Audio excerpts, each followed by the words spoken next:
किसान का बेटा, था वो दृढ़ता का भंडार। वल्लभ भाई पटेल नाम कहलाता था सरदार। कृषक कार्मिक जनगण से था उसको प्यार अपार। अखिल देश ने उसे रहनुमा किया था स्वीकार। गांधी बापू का शिष्य, सत्य अहिंसा का अवतार, किंतु एक भारत करने को धर लेता हथियार। लौह पुरुष संबोधन था वो लोहे की दीवार। तेज पुंज तुम, शक्ति पीठ तुम, बल का सागर अपरंपार। ऋणी देश का नम्र नमन तुम स्वीकारो सरदार।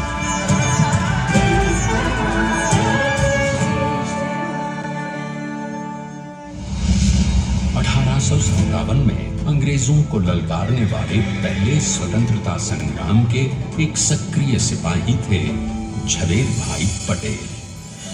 करमसद गांव के इस बहादुर देशभक्त किसान और उनकी पत्नी लाडबाई के 5 बेटों और 1 बेटी में से चौथे पुत्र थे वल्लभ भाई। बालक वल्लभ ने करमसद के बाद नडियाद से अपनी हाई स्कूल की शिक्षा पूरी की। फिर 13 साल की उम्र में उनकी शादी भी हो गई, छोटी सी झवेरबाई से। 2 बच्चों, बेटी मणिबेन और बेटे डाया भाई को जन्म देने के बाद झवेरबाई असमय ही चल बसी। सदी बदलने और 20वीं सदी आने पर उनका जीवन भी एक चमत्कार की तरह बदला। पीडर का इम्तिहान पास करके वो वकालत करने लगे। पहले गोधरा, फिर आणंद और उसके बाद अहमदाबाद में। मगर जल्द ही वकालत छोड़कर वो बैरिस्टर बनने की इच्छा से इंग्लैंड चले गए। लंदन में बैरिस्ट्री में अव्वल आने और वजीफा जीतने वाले वो अनोखे भारतीय थे। अब तो अहमदाबाद की वरिष्ठ अदालत में बैरिस्टर पटेल की जिरह और जीतों की धूम मच गई।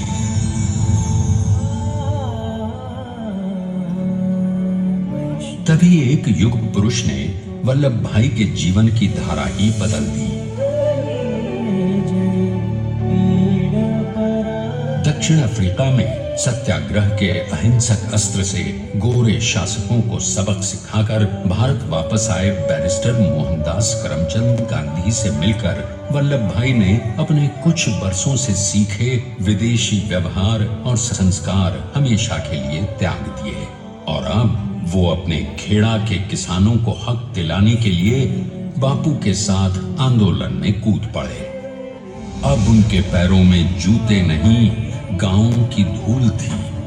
हृदय में भारत भूमि की शस्य श्यामला धरती। मन में थे गांधी और मस्तिष्क में एक नए स्वतंत्र भारत का सपना।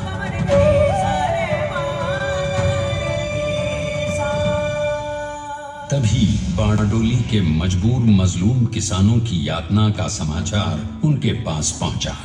तुरंत वल्लभ भाई वहां पहुंचे और यूं शुरू हुआ भारत का सबसे बड़ा और सफल किसान आंदोलन बारडोली। वल्लभ भाई ने बारडोली के 87,000 किसानों को ऐसा अटल अडिग अचल मनोबल दिया कि अंग्रेजी सरकार हिल गई और 1 बरस के बाद उनका लगान माफ कर दिया गया। अब तो पूरे देश में लोग वल्लभ भाई के नाम की कस्में खाने लगे। स्वयं महात्मा गांधी ने कहा, अब वल्लभ भाई मेरे शिष्य या साथी नहीं, सारे देश के सरदार हैं। और देश को मिल गया एक अनोखा असरदार सरदार।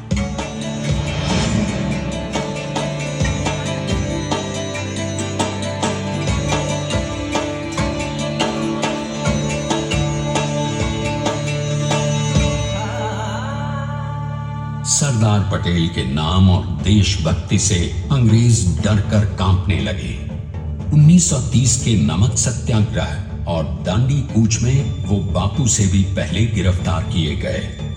तो सन 1932 में फिर उन्हें बापू के साथ ही जेल में 2 सालों के लिए डाल दिया गया। मगर आजादी के दीवानों को, स्वतंत्रता के परवानों को कौन गिरफ्तार कर पाया है? जेल से छूटते ही सरदार को कांग्रेस के नए राष्ट्राध्यक्ष पद पर चुना गया और उनकी सरपरस्ती में राष्ट्रवादी भारतीयों ने तमाम ब्रिटिश सूबों में जीत हासिल कर वहां अपनी स्थानिक सरकारें बनाई।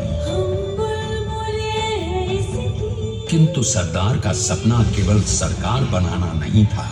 उनका स्वप्न तो था एक ऐसे नए भारत का जहां हर रंग, हर रूप, हर जात, मजहब, तबके का हिंदुस्तानी एक साथ मिलकर एक ऐसा नया भारत बना सके जहां पूर्ण स्वराज के साथ सारे समाज को गरीबी, अशिक्षा, छुआछूत से भी आजादी मिल जाए।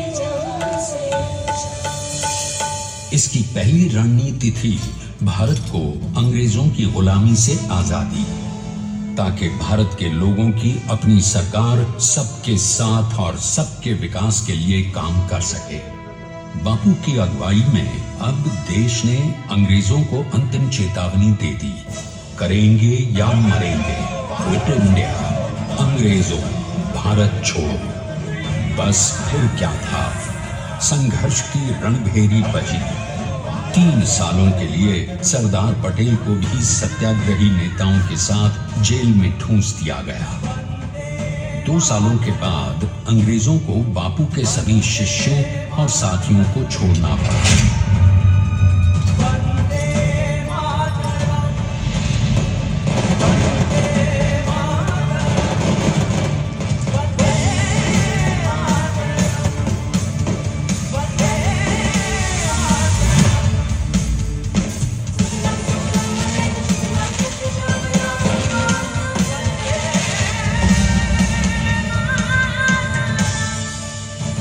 स्वतंत्रता के स्वप्न के सच होने के साथ अब सरदार पर कई एक नई जिम्मेदारियां थीं। आने वाली आजादी की तैयारी और एक नए भारत के लिए नए लोकतांत्रिक संविधान की संरचना। जैसा उनके साथी ने खुद कहा था, सरदार ने ही छैनी हथौड़ी लेकर एक नए भारत को उकेरा है।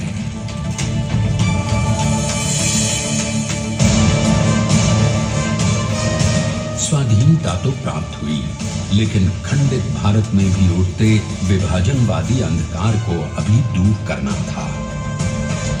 जब देश के खंड खंड होने का भय उत्पन्न होने लगा, तो सरदार ने निर्भय होकर खुद अपनी केंद्र सरकार और साथियों को भी चुनौती दे डाली और जम्मू कश्मीर को बचाने के लिए सारे देश का आकाश वायुयानों से भर गया।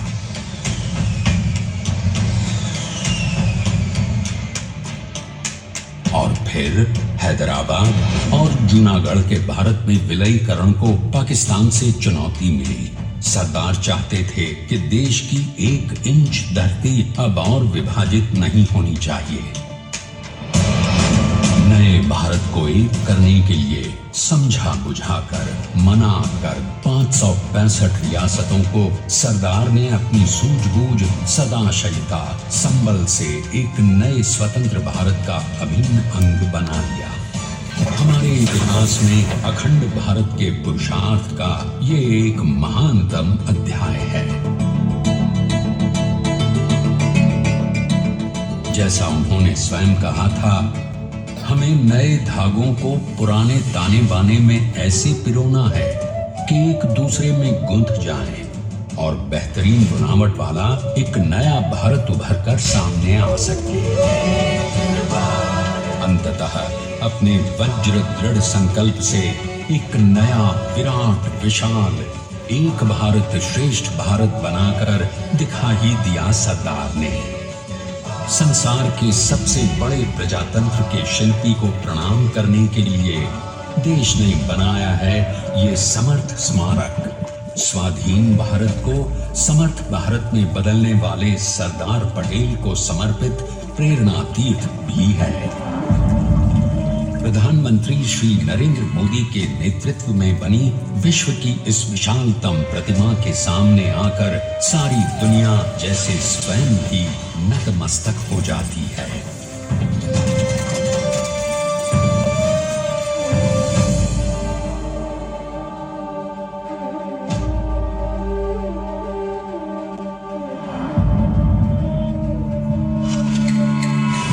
को बना गया वो अमित अटल, हरा सका उसे न कोई शत्रु दल।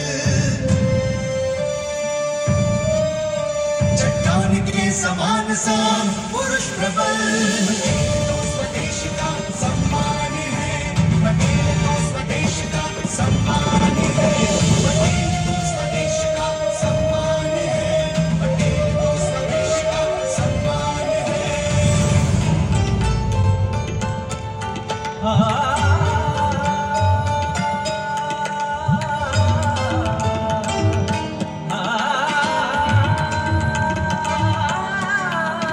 ऊंचाइयां आकाश को छुए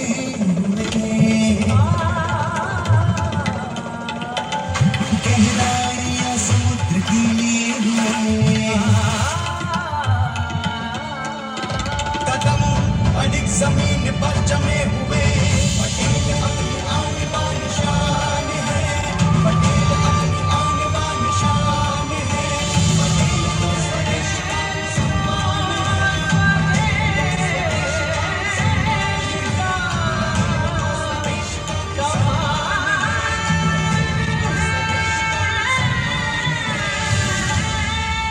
आइए अब देखते हैं कि अपने लौह पुरुष को श्रद्धांजलि देती 182 मीटर ऊंची विश्व की सबसे विशालकाय प्रतिमा का निर्माण कैसे हुआ।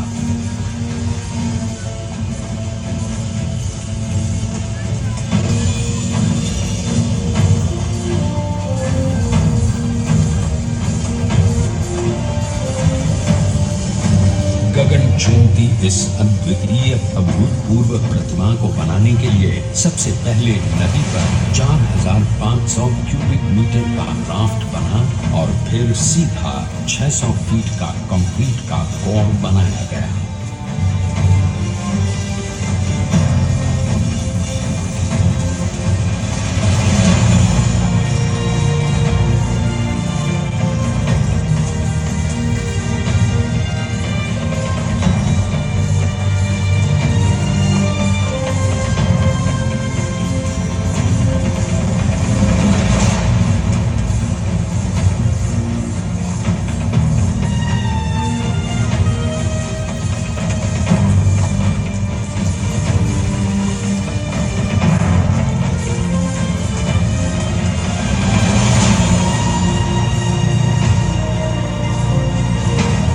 इस कंक्रीट कोर के साथ लगाया गया स्टील का फ्रेमवर्क।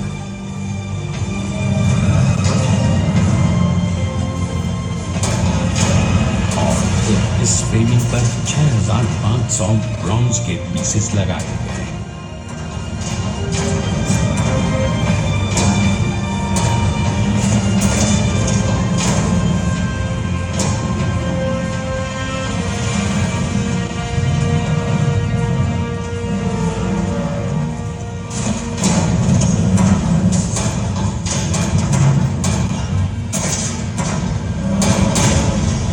सोचिए कि 182 मीटर ऊंचे इस भव्याति भव्य स्मारक के निर्माण में कितना सामान और मेहनत लगी होगी। 70,000 metric ton cement, 18,500 metric ton reinforcement steel, 6,000 metric ton structural steel और 1,700 मीट्रिक टन ब्रॉन्ज।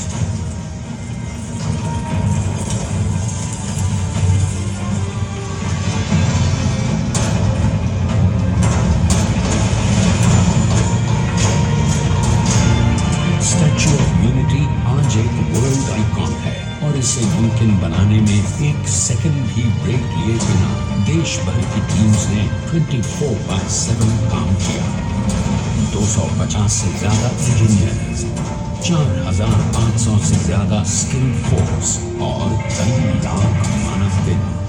हम गर्व से कह सकते हैं कि कुल मिलाकर स्टैच्यू ऑफ यूनिटी के निर्माण में 95% माल सामान, मजदूर, इंजीनियर्स और एक्सपर्ट्स थे भारतीय।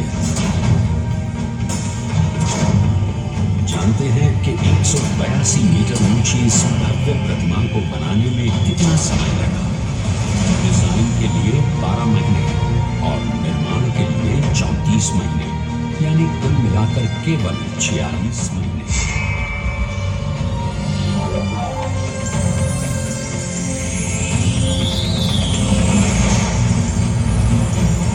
और इसी तरह बनी देश के शिल्पकार की एक अनोखी, अद्वितीय, विशाल प्रतिमा, जो सिर्फ आज ही नहीं बल्कि आने वाले न जाने कितने सालों तक यूं ही चमचमाती रहेगी।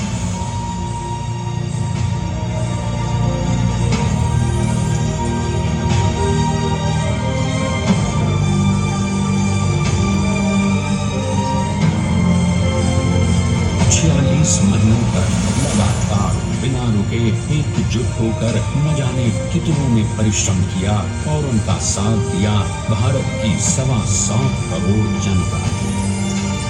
और तभी मुमकिन हो पाया एक ऐतिहासिक निर्माण जो आज कहलाता है भारत की नई पहचान। स्टैच्यू ऑफ यूनिटी, विश्व की सबसे ऊंची प्रतिमा।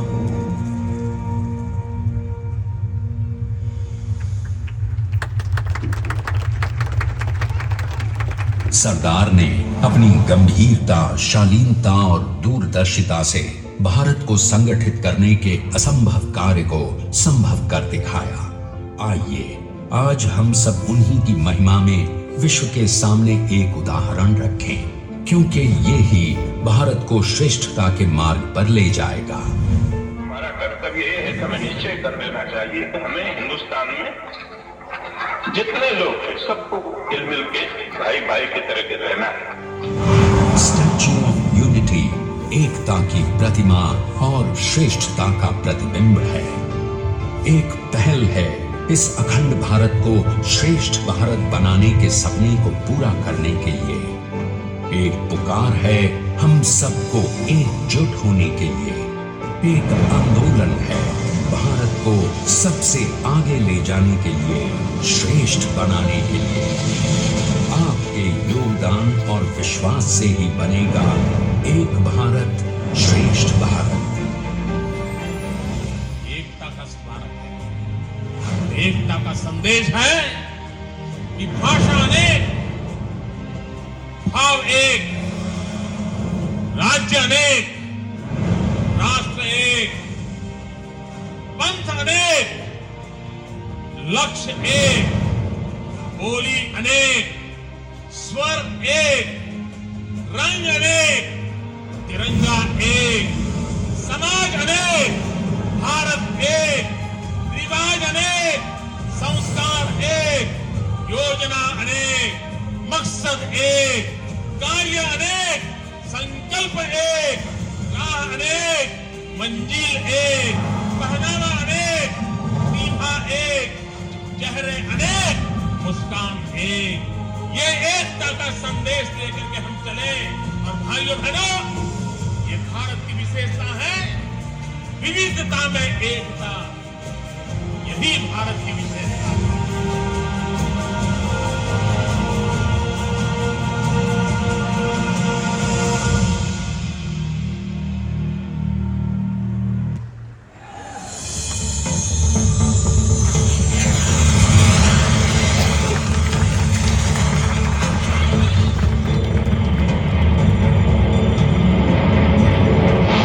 Please stand up for the national anthem.